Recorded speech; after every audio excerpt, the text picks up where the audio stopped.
ఇది ఏం కర్రీ అనుకుంటున్నారా ఫ్రెండ్స్? ఇది పునర్నవ ఆకుకూర కర్రీ అండి. నేను చేశాను, మీకు కూడా చూపిస్తాను. ఈ ఆకుకూర అంట చాలా బలమైనదంట, హెల్త్ కూడా మంచిదంట, ఆరోగ్యంకి కూడా మంచిది.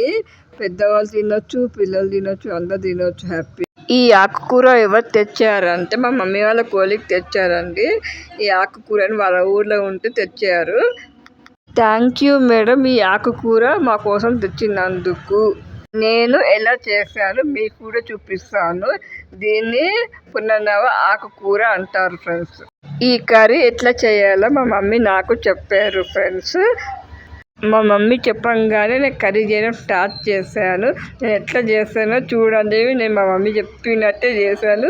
సూపర్గా కుదిరిందండి కర్రీ అయితే. ముందుగా అయితే ఆకుకూరని ఫ్రెష్గా కడుక్కోవాలి ఫ్రెండ్స్. 2-3 టైమ్స్ ఫ్రెష్గా కడుక్కోవాలి. ఆకుకూరని ఒక జాలి గిన్నెలో కడుక్కోవాలి. ఆ నీళ్ళంతా పోవడానికి ఒక గిన్నె పెట్టి దానిపైన పెడితే నీళ్ళంతా పోతాయి ఫ్రెండ్స్. ఇప్పుడు నెక్స్ట్ ప్రాసెస్ చెప్తాను ఫ్రెండ్స్. ఉల్లిగడ్డ ఉంది కదా, ఒక పెద్ద ఉల్లిగడ్డ కానీ చిన్న ఉల్లిగడ్డలు ఉన్నా సరే, ఒకవేళ చిన్న ఉల్లిగడ్డలు ఉంటేనేమో 2-3 తీసుకోవాలి ఫ్రెండ్స్. పెద్ద ఉల్లిగడ్డ అయితేనేమో ఒకటే తీసుకోవాలి. నేను పెద్ద ఉల్లిగడ్డ తీసుకున్నాను, నాకు ఒకటే సరిపోయింది ఏ ఆకుకూర కర్రీకి. ఉల్లిగడ్డలు కట్ చేసిన తర్వాత ఇట్లా క్రష్ చేసుకుంటే ఏంటంటే సన్నగా అవుతాయి ఉల్లిగడ్డలు. ఉల్లిగడ్డ కట్ చేయడం అయిపోయినాక కరివేపాకు కావాలి మనకి. కరివేపాకు తెచ్చాను ఆల్రెడీ, చూపిస్తాను. ఇక కరివేపాకు కూడా వేసాను ఉల్లిగడ్డ దగ్గర. ఇప్పుడు మనం అనేది పచ్చిమిర్చి కారం చేసుకోవాలి ఫ్రెండ్స్. పచ్చిమిర్చి కారం నేను ఎట్లా చేస్తాను అంటే మీకు చెప్తాను. మిక్సీలో మనకి ఎంత కారం కావాలో ఆకుకూరను బట్టి ఉంటుంది అంత పచ్చిమిర్చి వేసి, ఉప్పు వేసి, వెల్లుల్లి వేసుకోవాలి ఫ్రెండ్స్. నేను వేస్తున్నది అక్కడ ఉప్పు, నాకు కూరకు సరిపడా ఉప్పు వేసుకుంటే చాలు. ఇప్పుడు నేను వెల్లుల్లి వేస్తున్నాను. అందులో 4 కానీ 5 కానీ వేసుకోవచ్చు, మీకు దగ్గర నుంచి చూపిస్తున్నాను. ఇంకా ఇప్పుడు మిక్సీ పట్టుకోవాలి ఫ్రెండ్స్. అది మరీ అంత పేస్ట్ చేయకూడదు. ఇది కొంచెం అక్కడక్కడ పచ్చిమిర్చి తగిలితే బాగుంటుంది కదా అని కొంచెం అట్లా చేశాను మిక్సీలో. ఇప్పుడు కర్రీ ఎట్లా చేయాలో చూపిస్తాను మీకు ఫ్రెండ్స్. ఆయిల్ ఎంత వేసుకోవాలంటే 2 or 3 స్పూన్స్ వేసుకుంటే చాలు. ఆకుకూరను బట్టి వేసుకోవాలి ఆయిల్. ఇప్పుడు నేను ఏం వేసుకుంటున్నానంటే పోపు, ఆవాలు, జీలకర్ర వేసుకోవాలి. కొంచెం ఆవాలు, జీలకర్ర అనేది కొంచెం ఎక్కువ వేసుకుంటే బాగుంటుంది, మరీ ఎక్కువ వేసుకోవద్దు, కొంచెం మీడియంగా వేసుకుంటే చాలు. పోపు వేసుకున్న తర్వాత ఉల్లిగడ్డ, కరివేపాకు వేసుకుంటున్నాను ఫ్రెండ్స్. ఎందుకంటే పచ్చిమిర్చి ఎందుకు వేయాలంటే ఆల్రెడీ నేను పచ్చిమిర్చి పేస్ట్ వేసాను కదా, అందుకు పచ్చిమిర్చి వేయాలి స్టార్టింగ్లోనే. ఓకే, అర్థమైంది కదా ఫ్రెండ్స్ మీకు. ఇప్పుడు ఉల్లిపాయ కరివేపాకుని కొద్దిసేపు అట్లా కలపాలి ఫ్రెండ్స్, కొంచెం వేగాలి కదా, అందుకని కలుపుతూ ఉండాలి. కొద్దిసేపు కలిపిన తర్వాత కొద్దిసేపు వదిలేయాలి ఫ్రెండ్స్. ఇప్పుడు మీకు చూపిస్తే ఎట్లా వేగాలో. ఇట్లా వేగితే సరిపోతుంది మనకి. ఇందులో ఏమేసాం? ఆవాలు, జీలకర్ర, కరివేపాకు, ఆనియన్స్ మాత్రమే కదా. వేగిన తర్వాత ఇప్పుడు నేను పునర్నవ ఆకుకూరని వేస్తున్నాను.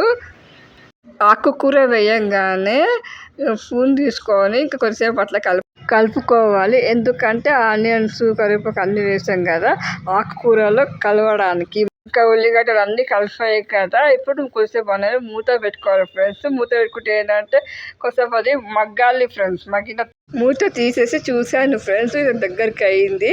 ఇట్లా దగ్గరికి అయింది కదా, మీకు చూపిద్దామని చూపిస్తున్నాను.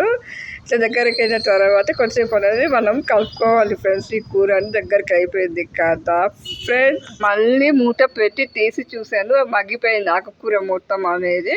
కొద్దిసేపు అట్లా కలుపుకోవాలి ఫ్రెండ్స్.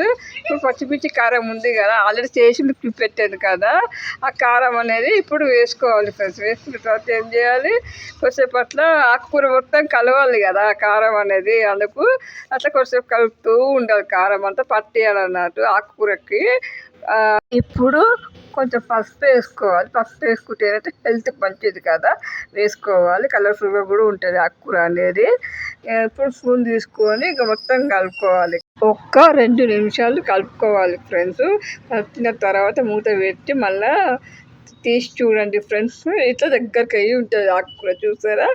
ఇది పచ్చిమిర్చి కారం వేసిన కర్రీ అంతే. ఇప్పుడు మళ్ళీ మూత పెట్టి ఒక 5 minutes. ఇప్పుడు మూత తీసి చూసాను కర్రీ అయిందా లేదా అని. కర్రీ ఆల్మోస్ట్ అయిపోయిందండి. కొద్దిసేపు కొద్దిసేపు కలుపుకోవాలి ఫ్రెండ్స్. ఈ కూర మీరు కూడా చేయండి. మీ వాళ్ళకి చేసి పెట్టండి, మీ ఫ్రెండ్స్కి చేసి పెట్టండి, అందరికీ చేసి పెట్టండి. అందరికీ నచ్చుతుంది.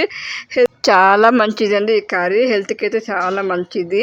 చేసుకొని తినండి ఫ్రెండ్స్. అందరికి చేసి పెట్టండి. మీతో చెప్పేలోపు ఈ కర్రీ అనేది అయిపోయింది. ఇక నేను బౌల్ అనేది షిఫ్ట్ చేసుకుంటున్నాను. ఆ వీడియో క్లిప్ అనేది తీయలేదు, సారీ అండి. ఈ వీడియో మీకు నచ్చినట్లు అయితే లైక్ చేయండి, షేర్ చేయండి, సబ్స్క్రైబ్ చేయండి, పక్కన బెల్లైకాన్ నొత్తండి, ఆల్ అని నొత్తండి.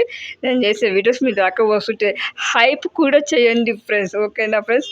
Please support my channel friends.